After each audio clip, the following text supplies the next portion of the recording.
Now in this video, I want to go over how we talk to sellers. Now specifically, how we talk to sellers to get properties under contract, how we talk to sellers to renegotiate a price, how we talk to sellers for pitching a double close, and how to talk to sellers if in the event we have to cancel a contract, how do we let them know? Now, if you're running a land flipping business now, or even just in real estate at all, I would imagine you're likely losing deals because you don't understand how to talk to sellers. Because when I started in land flipping 6 years ago, I was losing hundreds of thousands of dollars because I didn't know how to talk to sellers. And I was leaving money on the table because I was having the wrong conversations, or I was pretending to be somebody that I wasn't, and I was trying to over-explain to sellers a lot of times, and they were getting confused, and I was getting confused, and the deal would fall apart. Now, if you're running a business, I'm sure this has happened to you in the past, where you need to renegotiate a price, or a seller calls wanting to sell, and you don't quite know how to talk to them, or you don't have the script all figured out, and they don't want to sell to you, right? Because they feel that lack of confidence in you. And if a seller isn't confident in you, they're not going to want to sell to you. So you have to understand how to talk to a seller in each of these instances so that the seller has confidence that you know what you're talking about, you have the authority, the deal's actually going to work out. Because if you don't have all these, you don't have the confidence, or the seller doesn't have the confidence in you, they're likely going to move on to somebody else. Right? You have to remember that there are hundreds of investors in this space. Even in your niche market, wherever you are, there's 100 other people like you. So if the seller doesn't feel comfortable working with you, they're going to move to somebody else. So let's start with number one. How do we talk to sellers by getting properties under contract? Well, the most important thing that we can focus on is not over-explaining. And let me explain what I mean by that. When I started 6 years ago, I was flipping desert parcels out in rural Colorado. And we were self-closing the properties, meaning we weren't going through a title company. So I was the one handling the deeds, the chain of title, the notarizing, recording, everything. And when a seller would call, they would say, "Hey, Michael, I want to sell my land. What do we do now?" And here's what I would say. I'd say, "Okay, Mr. Seller, well, send me the purchase agreement back, and then we're going to send a notary out to your house, and they're going to notarize the deed, and then the deed's going to get recorded. We're going to record it with the county. Once it gets recorded, we're going to wire you the money. We're going to get the deed, and you're going to..." It was too much. It was overwhelming for a seller, right? So when I started to explain the entire process for a seller, they started to get confused, and a confused mind says no. So when we over-explain, that's going to be our number one deal killer. We need to keep it simple. So when a seller says, "Hey, I want to sell my land, what's the process?" We keep it as simple as process. Now the talk track sounds like this. "Hey, Mr. Seller, sounds good. You can go ahead and sign that agreement and send it back to me either via email. You can take a picture and text it back to me. Once we get it, we'll send it off to the title company. They'll take care of everything." And that's it. We leave it at that. If we explain more than that, that's when they start to get confused.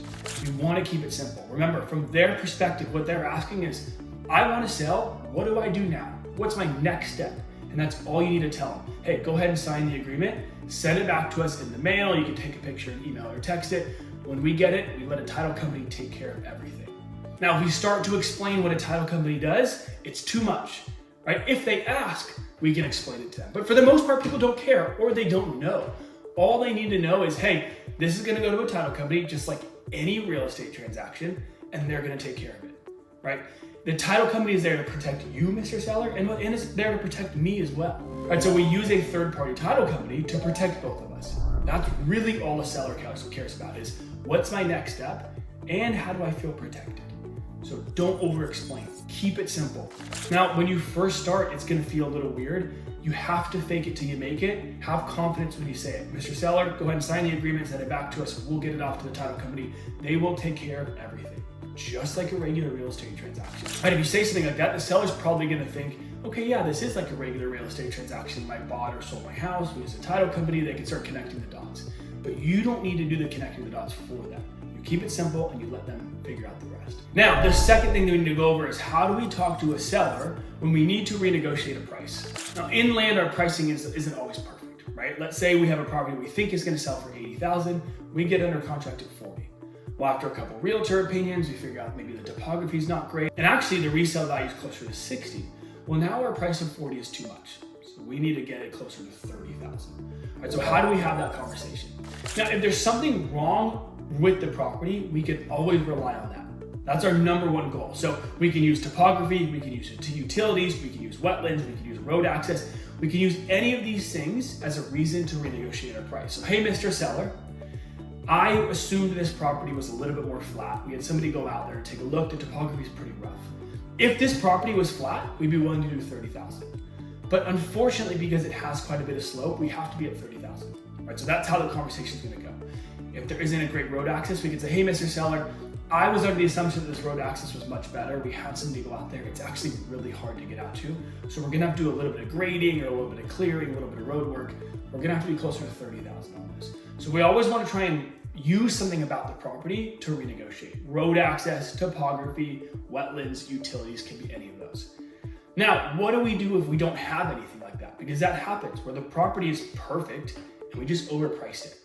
Now, you can have a real conversation with the seller and say, hey, Mr. Seller, we just overpriced this offer. We thought it was gonna be this and we actually need to be that, right? That's one way you can handle it. Another way is to use building costs as a reason to negotiate. Hey, Mr. Seller, we had somebody go out there and give us a quote for building on the property and it came back way higher than we anticipated. We're gonna need to be here. Right, so it's always helpful when we're renegotiating to kind of put it on something else. So it's like, hey, this isn't my decision, right? This is just what the contractor said, or this is what the building department said about what we have to do. So now we have to be here. So when we're renegotiating, we always want to try and rely on something about the property, whether it's flood, wetlands, topography, road access. If we don't have any of those things, we can use the building costs as a reason. We don't want to use building costs. We just have to have an open and honest conversation with the seller saying, hey, we mispriced it. It happens. Now, the third thing I want to go over is how do we pitch a double close to a seller? This is arguably one of the most important things and a pretty controversial topic in the land flipping space, right? Because there's two ends of the spectrum here. On one end, you have, I'm going to tell them everything and anything that we're doing with the property. Hey, Mr. Seller, we're going to put your property under contract. We're going to list it on the MLS. We're going to put it on Redfin, Zillow. We're going to wait for a buyer. If we don't get a buyer, we'll probably have to cancel the contract, right? We're going to market it. It could take 3 months, it could take 4 months. We're just going to wait till we get a buyer. Once we get a buyer, then we can line up both sides. You can imagine how a seller doesn't want to do that, right? Why would they want to tie up a property and let you market it when they can do it themselves? Now, on the other end of the spectrum is the people that say nothing, right? We let the contract do the heavy lifting, we let the contract do the talking. And in their eyes, it's a regular transaction, though we have a clause that says we can market on the MLS. We put it on the MLS, we wait for a buyer, we line up both sides. Now you can imagine what would happen on that instance if the seller finds it's listed on MLS or Redfin or Zillow and they didn't know. They can get frustrated. And I've seen that happen before, and there are problems that can arise if we do that. So usually we want to fall somewhere in between the two, right? We don't want to just say, hey, Mr. Seller, we're going to lock your property up and put it on the market for 6 months, and we don't want to tell them nothing. So typically the talk track looks like this. Hey, Mr. Seller, we're going to send this to our network of buyers. We work with a ton of builders and contractors in the area. So we're going to market to them and see who wants it. If somebody wants it, then we'll close the transaction. So give us a little bit of time. We're going to send it out to everybody we work with in the area and see who wants it.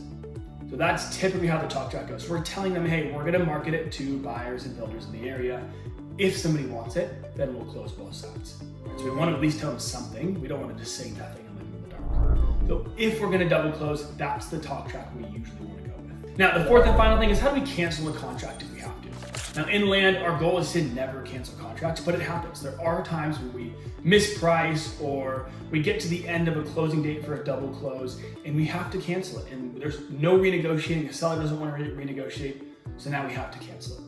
Now, in our contract and likely in your contract, you have a clause in there that says cancellation, and it will say something along the lines of seller authorizes buyer to cancel the contract at any time, given written notice, right? So basically, hey, we can cancel this contract at any point if we give you written notice. So the cancellation, though, we do want to hop on a phone call and tell them. We also need to put it in writing. An email is fine. So email them saying, hey, Mr. Seller, unfortunately, bids came back higher or something came up that we weren't expecting with the topography or the building department or zoning, utilities, whatever it is. Unfortunately, we're gonna have to cancel this contract.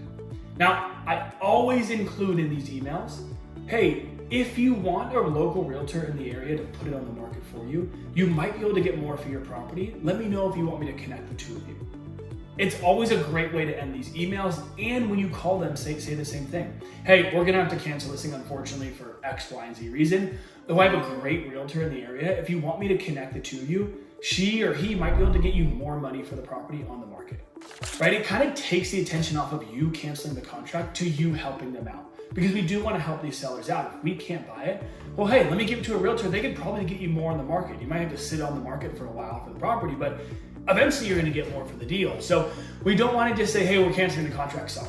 Let's leave the seller with, hey, I work with a really good realtor in the area who can put it on the market for you and get you much more than we could give you.